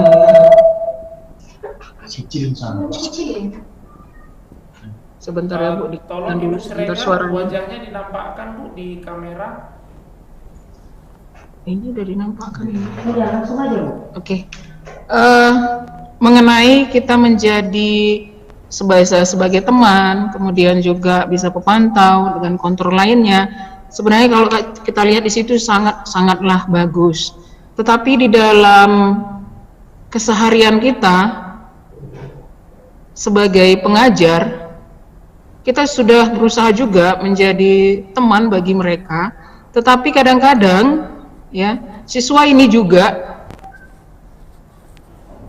mungkin karena faktor lingkungan atau sudah terbiasa dengan didikan keras dari lingkungan rumahnya, akhirnya hanya sebentar, tidak konsisten. Berikutnya sifat kerasnya itu kembali lagi. Pertanyaan saya adalah bagaimana kita mencoba untuk membuat siswa itu sendiri bisa menjadi lebih baik dengan konsisten agar kepada pembelajaran maupun kegiatan-kegiatan lain yang lebih baik dari segi perilaku maupun cara belajarnya. Terima kasih.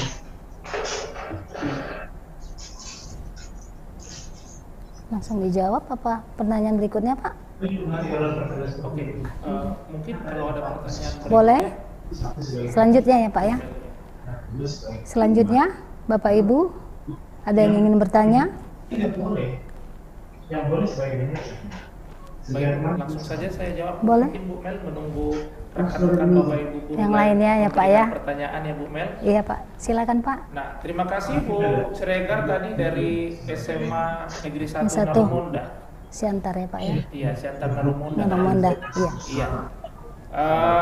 Jadi Ibu seperti yang sudah saya jelaskan tadi, ya, kalau kita berposisi sebagai teman untuk anak murid kita, ya, maka akan memberikan efek yang jangka pendek, ya, jangka pendek. Memang berhasil, ya, karena kalau kita memposisikan diri sebagai teman dalam mendisiplinkan murid kita ini, ya, itu identitas berhasil atau sukses, tapi dalam jangka pendek.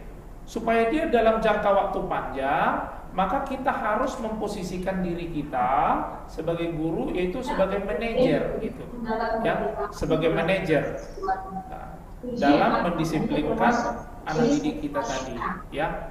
Jadi kalau kita memposisikan sebagai teman, dengan terbiasa nanti kita memposisikan diri kita sebagai teman, maka murid kita ini akan ketergantungan terhadap kita, gitu. Jadi kalau nggak ada kita gurunya, bisa dia jadi kembali ke sekolah, gitu ya, seperti yang Ibu sampaikan tadi. Jadi proses perubahan tindakannya, gitu ya, itu tidak dalam jangka waktu yang panjang. Dengan tidak adanya kita di sampingnya sebagai teman, maka bisa saja dia kembali ke keperbuatan atau sikap-sikap yang lama, begitu. Jadi kita sebagai guru, ya, harus memposisikan diri sebagai manajer untuk anak didik kita itu tadi, Bu. Yang mana dalam mendisiplinkan itu, ya, tentu kita memberikan pertanyaan-pertanyaan, mengajukan pertanyaan-pertanyaan. Kadang-kadang kan kita tidak mau tahu, ya, apa latar belakang siswa kita ini. Contoh, Bu, misalnya dia selalu sering terlambat datang ke sekolah atau masuk kelas. Ternyata tanpa kita selidiki, ternyata siswa kita ini mulai dari subuh sudah membantu orang tuanya berjualan misalnya, ya, atau membantu orang tuanya bekerja, sehingga dengan pekerjaan pada waktu subuh, ya, sampai di pagi hari sebelum sekolah, mengakibatkan dia selalu terlambat. Jadi kalau kita tidak mengajukan pertanyaan-pertanyaan atau penelitian terhadap murid kita ini, kenapa sih ini sering terlambat? Yang bisa kita lakukan, maka kita tidak akan menemukan suatu solusi untuk merubah kesalahan yang dilakukan anak didik kita, gitu. Oleh karena itu, Bu, ya, kita harus memposisikan diri kita ya sebagai manajer supaya dampak disiplin positif itu bisa dalam waktu jangka yang panjang. Saya rasa begitu.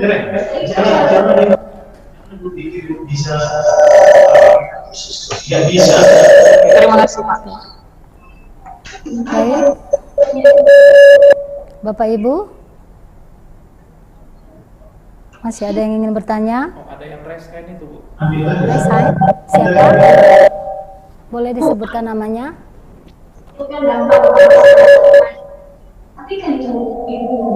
Silakan Ibu. Udah mati. Dengan siapa Ibu? Dengan Ibu siapa? Dari mana? Ibu Helda Sagala mungkin. Masih mute, Bu? Masih Mute. Nah, dibuka dulu, di-unmute dulu. Ya. Iya Pak. Silakan. Terima kasih Pak kesempatan ini. Perkenalkan, nama saya Helda Sagala dari SMA Negeri 1 Pangururan, Kabupaten Samosir. Sebagaimana tadi yang Bapak sampaikan, kita guru memposisikan diri menjadi manajer buat peserta didik. Di mana posisi peserta didik yang sering terlambat tadi Pak, sering kami jumpai di lapangan, justru posisi peserta didik tadi berasal dari keluarga yang keadaan ekonomi bagus. Setelah diselidiki Pak, faktor penyebab keterlambatan kebanyakan peserta didik itu justru karena lama tidur, karena menggunakan HP, lalu terlambat ke sekolah, Pak. Nah, jadi di sekolah kami itu ada razia HP dan memang dilarang membawa HP.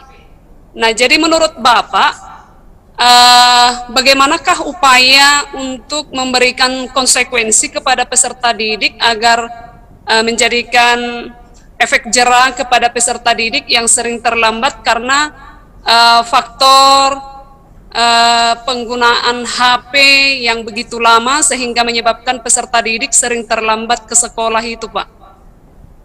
Dan apakah pihak sekolah ketika melarang peserta didik membawa HP ke sekolah merupakan salah satu masalah? Mohon pencerahannya, Pak. Demikian pertanyaan saya. Terima kasih, Pak. Baik, kita lanjutkan. Bapak langsung menjawab apa menunggu lagi Pak yang bertanya?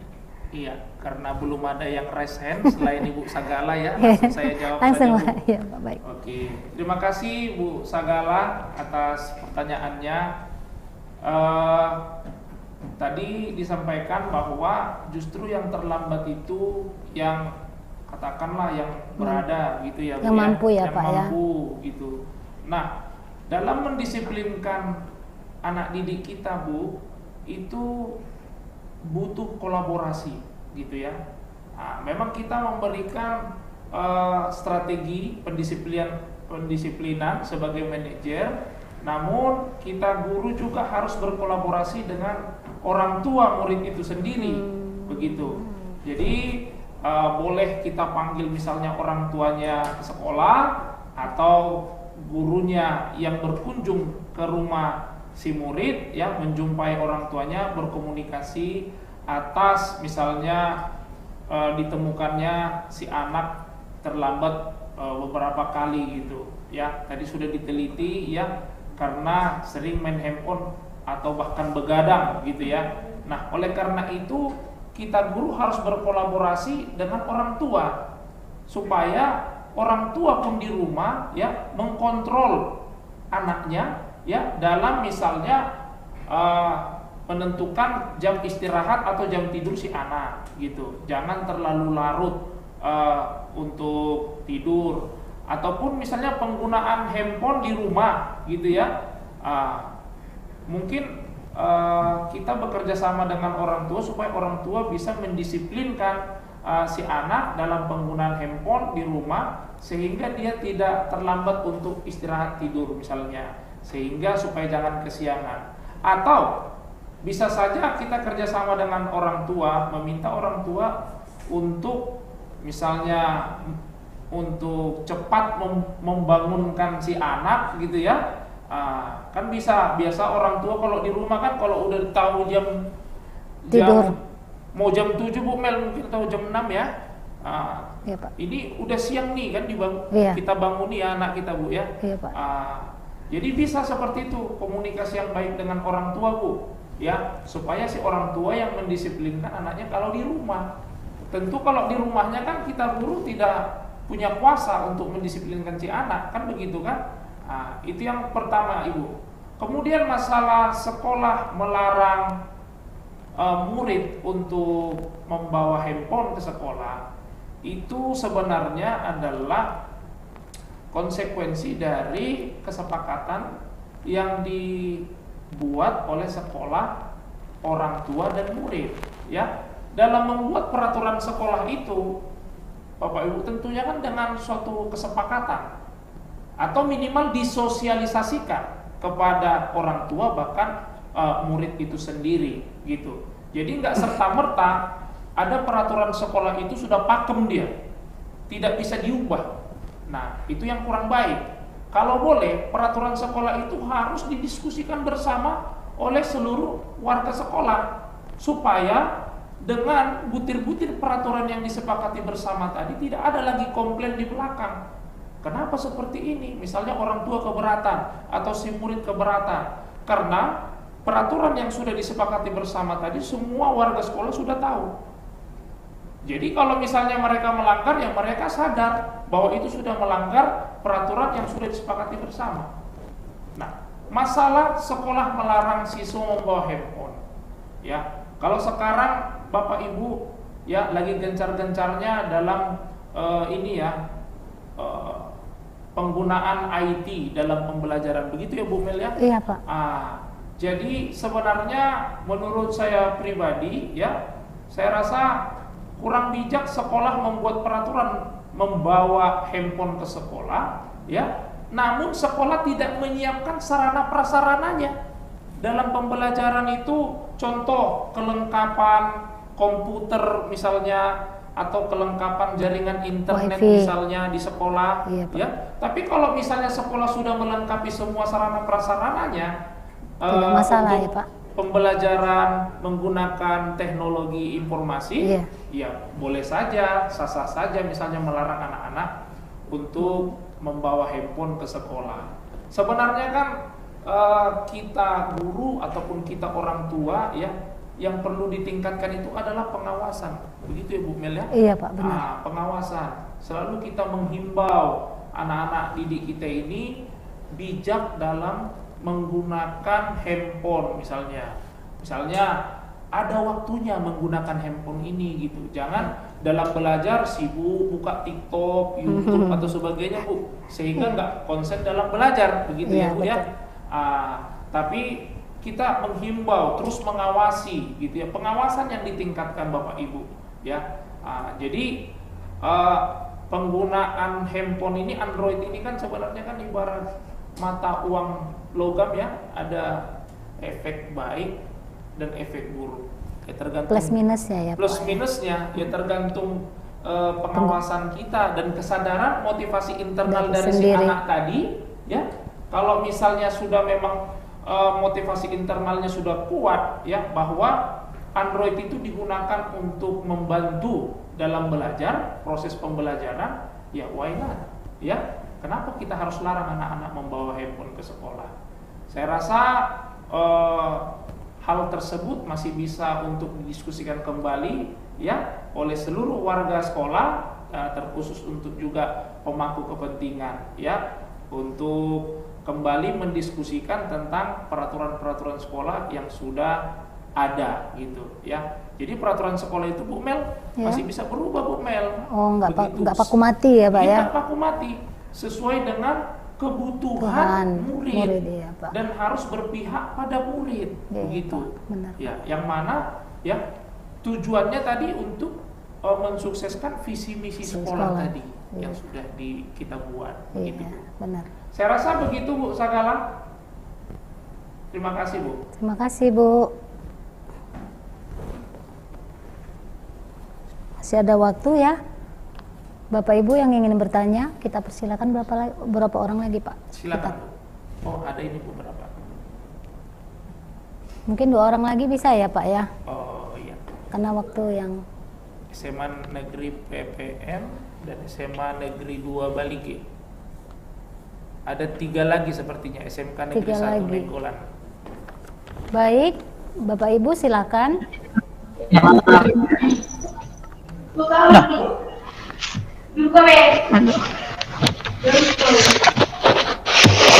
Bilang Bu. Selamat sore Bapak. Bapak Ibu, saya dari SMA Negeri 1 Pitukohan.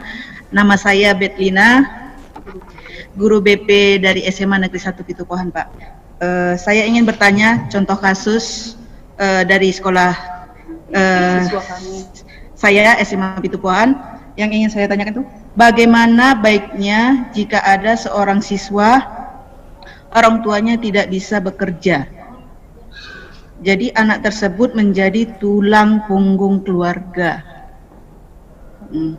Karena itu anak tersebut sering absen.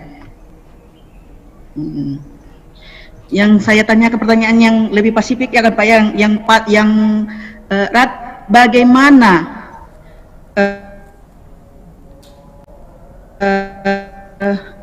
Bapak Ibu dapat naik kelas mengingat absen anak tersebut sudah melebihi batas. Terima kasih Pak. Oke. Atau lanjut aja dulu pertanyaannya. Oh, boleh selanjutnya biar langsung dijawab nanti sama Bapak narasumber kita. Baik, penanya berikutnya silakan. Ini.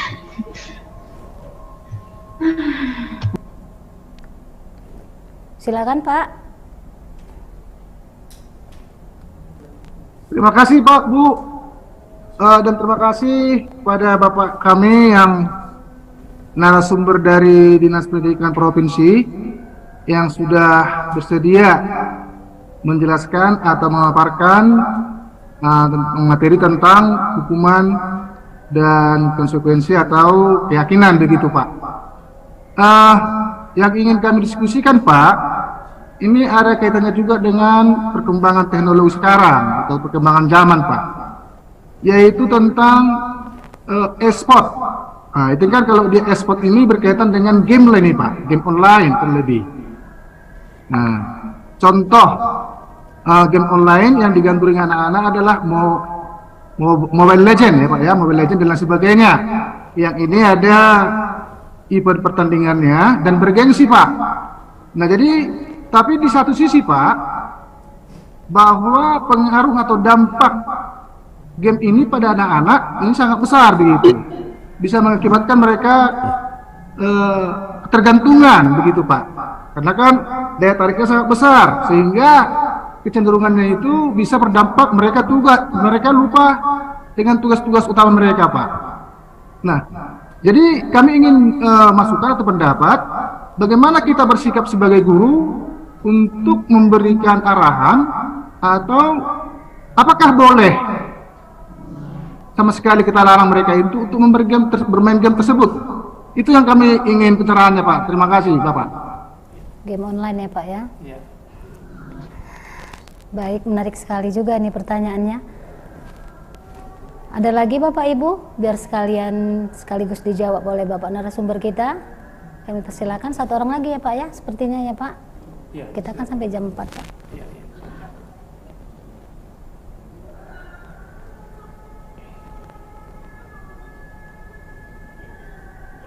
Mungkin. Ibu, silakan Ibu. Dari mana Ibu? Terima kasih. Iya, terima kasih atas kesempatan yang diberikan kepada saya. Nama saya Fitri Weti Asyahaan, guru SMK Negeri 1 Nenggolan, Samosir. Nah, tadi sangat jelas ini disampaikan oleh Bapak Darwin Antoni Manurung. Hai Pak, salam kenal Pak. Halo Bu Fitri. Iya, teman saya nih dulu, Bapak ini. Teman Pak. Iya, mengenai disiplin positif. Nah, jadi kebetulan saya dengan Tio pernah mengajar di Bimbel, bimbingan belajar, waktu di Medan dan sekitarnya. Nah, mengenai disiplin tadi, memang ada waktu pada saat masuk itu sore. Nah, dan ada juga istilah simulasi atau tryout. Nah, tryout atau simulasi itu kan sejenis ujian ya Pak ya. Nah, jadi kenapa pada saat ujian di tempat yang lain, padahal itu adalah non formal, di bimbingan belajar tersebut, siswa itu tanpa diawasin pun mereka disiplin sekali, serius sekali menjawab soal tersebut.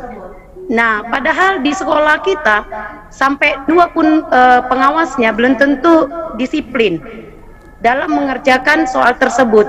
Nah, apalah solusi atau hal yang terbaik, kebijakan yang terbaik yang akan kita lakukan menanggapi masalah tersebut, Pak? Nah, mungkin itu saja yang boleh saya sampaikan. Terima kasih, Pak.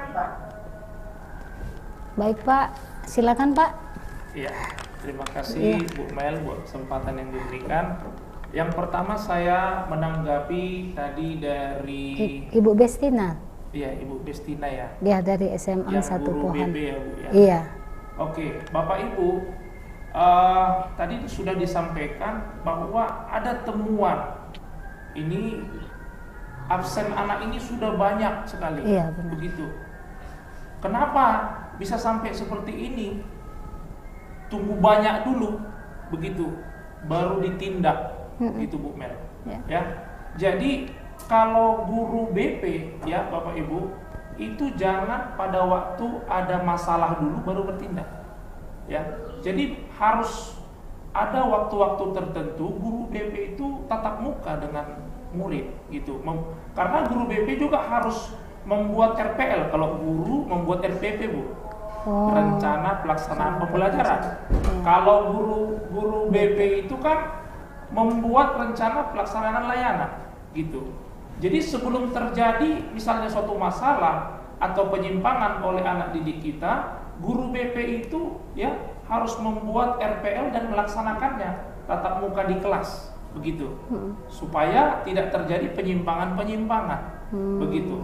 Nah, untuk kasus yang disampaikan tadi ya, ini tulang punggung keluarga si anak ini. Nah, tulang punggung keluarga. Berarti dia harus bekerja untuk menghidupi keluarganya, di mana orang tuanya itu tidak mampu lagi untuk bekerja. Nah, sebelum tadi terjadi banyak absennya, jadi memang harus cepat ditindaklanjuti. Seperti yang saya sampaikan tadi, ya, guru dengan orang tua itu harus bekerja sama, begitu. Sementara sekolah kan sudah punya aturan Bu. Iya Pak. Jam masuknya jam berapa, pulangnya jam berapa. Misalnya masuk jam 7 pagi, pulang jam 2 siang, gitu. Nah, kalau memang si anak menjadi tulang punggung, maka di luar jam belajar inilah si anak harus melaksanakan pekerjaan tadi, begitu. Jadi memang harus ada pembicaraan ya dengan orang tua gitu. Jadi si orang tua pun ya dapat nanti mengarahkan anaknya bekerja itu setelah pulang sekolah. Gitu ya. Setelah pulang sekolah. Jadi tidak terganggu proses belajar. Proses belajar ya, kemudian pekerjaannya juga ya bisa terlaksana dengan baik.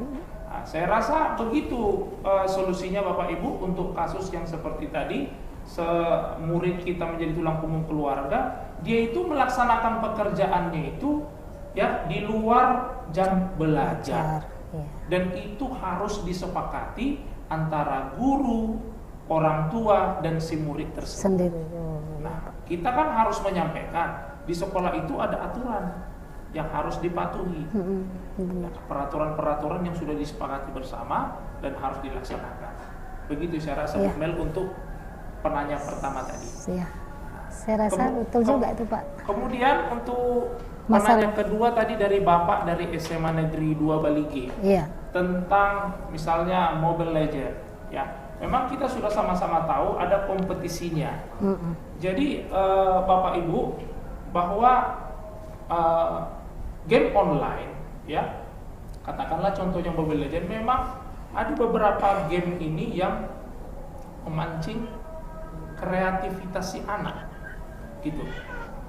Dengan bermain game itu kreativitas anak itu terlatih, gitu. Nah, hanya kadang-kadang kalau tidak diawasi jadi kebablasan, gitu. Di saat jam belajar juga mereka main game, gitu ya. Nah, apa yang bisa dilakukan oleh guru, katakanlah pihak sekolah, ya, dalam mengendalikan atau mengawasi anak-anak dalam bermain game online? Ya, mungkin salah satu solusi yang bisa kita lakukan adalah membuat komunitas.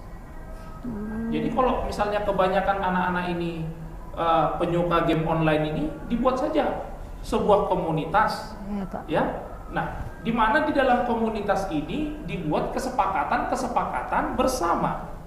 Misalnya main game ini bisa dilakukan pada saat kapan sih, gitu. Apakah saat pulang sekolah atau saat jam istirahat, gitu. Atau bisa juga sekolah memfasilitasi, misalnya dengan adanya komunitas tadi dibuat misalnya acara 17-an Agustus, kan bisa juga perlombaan Mobile Legends. Memang ada kompetisinya itu, Bu, ya. Lomba-lomba main game online itu ada kompetisinya.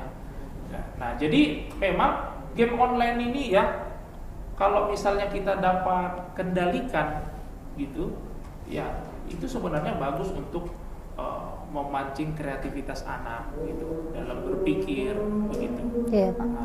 Jadi dari Bapak SMA 2 Balige tadi, bisa Pak dicoba untuk membuat suatu komunitas, ya, di sekolah untuk anak-anak yang suka main game tadi, ya, tapi dikontrol, Pak, gitu. Dibuat kesepakatan di komunitas tadi yang mana, ya, mungkin melarang anak-anak di komunitas bermain game saat belajar, gitu, ya. Tapi setelah belajar nanti di sekolah ngumpul di satu ruangan kelas misalnya, mereka bermain game, ya nggak apa-apa, karena sekolah itu kan harus seperti rumah kedua bagi anak didik kita, begitu, menjadi rumah kedua. Jadi mungkin bisa saja dengan cara seperti itu anak-anak menjadi nyaman lama-lama di sekolah, Ibu, ya. Nyaman di sekolah, itulah namanya taman siswa, ya. Jadi sekolah itu ibarat taman bermain. Jadi kalau ciri-cirinya siswa kita itu betah di sekolah, ya, baik itu dalam belajar ataupun dalam kondisi tidak sedang belajar, berarti murid-murid kita sudah merasa bahwa sekolah itu menjadi rumah keduanya dan mereka nyaman di sekolah. Begitu saya rasa, ya, Pak, kita break dulu sebelum menjawab pertanyaan selanjutnya, Pak. Waktu azan. Oh, oke. Ya, break dulu. Bapak silakan minum, Pak.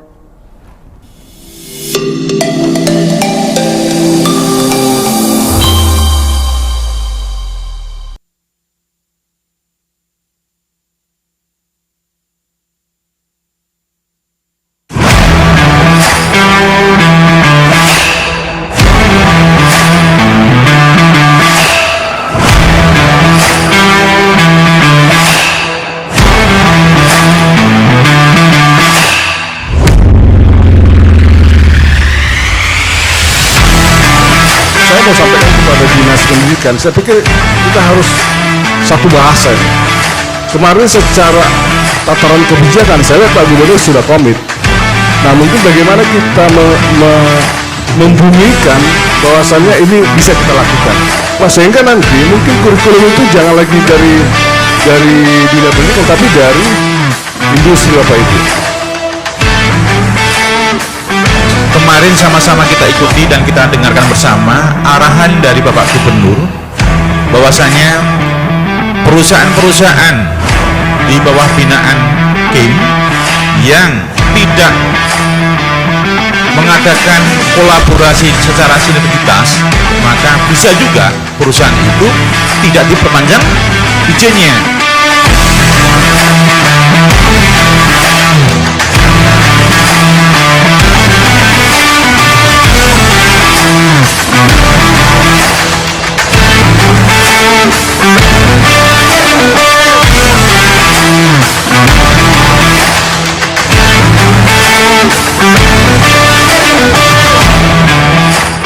Untuk itu Pak, kerinduan kami, kepala sekolah, bolehlah kami diberikan informasi ketetapan yang bagaimana sih standar untuk yang memang harus diterima oleh perusahaan yang sudah dia ditetapkan di bikin tersebut.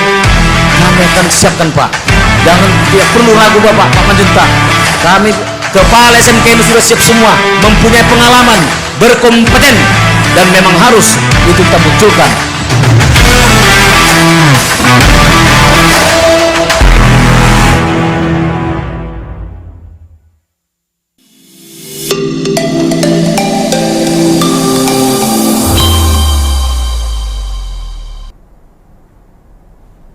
Baik Bapak Ibu, kita kembali lagi ke topik kita tentang diskusi kita pada sore hari ini. Dan ini untuk penanya yang terakhir Bapak Ibu ya. Saya kira Bapak narasumber kita dapat menjawab pertanyaan dari Ibu Fitri ya Pak ya. Silakan Pak. Terima kasih Bu Mel. Terima kasih Bu Fitri yang sudah menanyakan. Tadi Bu Fitri menanyakan di bimbel, kenapa Pak? Di bimbel anak ini disiplin sekali mengerjakan soal-soal. Tapi di sekolah beda Iya. gitu. Namun perlu kita ketahui Bapak Ibu, tidak semua sekolah seperti itu. Itu kembali kepada keyakinan diri murid tadi, begitu. Ya. Keyakinan murid. Apa yang diyakini si murid? Kenapa di bimbel dia bisa disiplin tanpa diarahkan, bisa teratur gitu. Mungkin si murid mendapatkan sesuatu yang berbeda, disiplin positif yang berbeda di bimbel dibandingkan di sekolah. Tapi tidak semua sekolah seperti itu Bu Mel. Iya. Gitu. Contoh misalnya di SMA Negeri 2 ya Sob ya. Nah, itu kan terkenal dengan disiplinnya ya, atau Iya, SMA Del ya. Atau SMA lain juga ya. Banyak kok ya. Jadi kembali ke budaya positif tadi Bapak Ibu ya, atau disiplin positif yang diterapkan di sekolah masing-masing itu, dengan disiplin positif yang ditanamkan kepada murid-murid kita ya, sehingga berbuahlah dia keyakinan-keyakinan atau nilai-nilai yang didapatkan oleh murid-murid kita, sehingga ada motivasi internal gitu, motivasi internal untuk bisa misalnya untuk disiplin begitu. Jadi tanpa disuruh, tanpa diarahkan ya, si siswa ini memang tergerak dari hatinya untuk disiplin begitu. Jadi tergantung di mana dia berdiri gitu. Kalau contohnya di bimbel tadi dia tanpa diarahkan sudah bisa teratur, berarti dia di sana ditemukannya disiplin positif itu yang bisa membangun motivasi internalnya. Mungkin dia ada tujuan yang mau dicapai. Contohnya kalau di bimbel biasanya kan mau ini ya, supaya lulus PTN, masuk PTN atau sekolah kedinasan ya.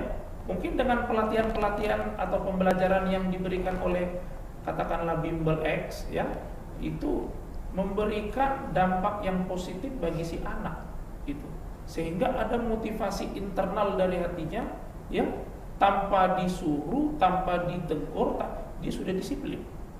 Nah, bagaimana kita di sekolah, kita sebagai guru ya, sudah disiplin positif seperti apa yang kita laksanakan di sekolah kita masing-masing ya, budaya positif seperti apa yang sudah terjadi di sekolah kita masing-masing. Tentu ini bisa menjadi bahan diskusi lagi ya untuk seluruh warga sekolah, ya bagaimana mengubah atau menciptakan budaya positif di sekolah itu.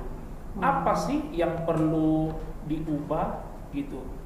Nah, jadi harus berefleksi Bu, gitu ya Bu Mel ya, Bapak Ibu ya. Warga sekolah harus berefleksi tentang budaya positif yang sudah terjadi di sekolah. Apa yang menyebabkannya, harus di akar masalahnya itu harus didapatkan dulu. Kenapa sih si anak ini enggak disiplin gitu. Kemudian kita pikirkan strateginya, yaitu tadi ya guru harus sebagai manajer, ya kalau semua guru sudah berposisi sebagai manajer dalam mendisiplinkan murid, ya sehingga terciptalah nanti budaya positif itu, saya rasa tidak ada lagi perbedaan baik di sekolah ataupun di luar sekolah, maka si anak akan memiliki motivasi internal dalam berdisiplin. Saya rasa seperti itu ya Pak ya. Baik ya Bapak, saya rasa sudah cukup untuk pertanyaan dari Bapak dan Ibu guru lainnya Pak ya. Kita bisa menutup acara ini Pak. Nggak ada lagi yang mau bertanya, saya rasa masih ada waktu, kita habis ya? Habis Pak. Oke. Tergantung Bu Melati. Ya. Baik Bapak Ibu, menarik sekali tentang budaya positif yang telah dipaparkan oleh Bapak narasumber kita. Waktu jualah yang harus memisahkan kita Bapak Ibu. Maka demikianlah rangkaian acara kita tentang materi yang telah dibawakan oleh Bapak narasumber kita tentang budaya positif. Kami mengucapkan terima kasih kepada Bapak narasumber yang telah memberikan ilmunya kepada kami semua, kepada kita-kita, dan kami juga berharap kepada Bapak dan Ibu guru hebat yang berada di provinsi atau di Cabdis wilayah 8 untuk dapat mengimplementasikannya kepada warga sekolah, kepada murid-murid di sekolah Ibu masing-masing. Terima kasih atas segala perhatiannya, dan mohon maaf bila dalam pelaksanaan acara ini ada kata-kata yang kurang berkenan di hati Bapak dan Ibu sekalian. Terima kasih. Wabillahi taufik wal hidayah. Wassalamualaikum warahmatullahi wabarakatuh. Selamat sore, Horas.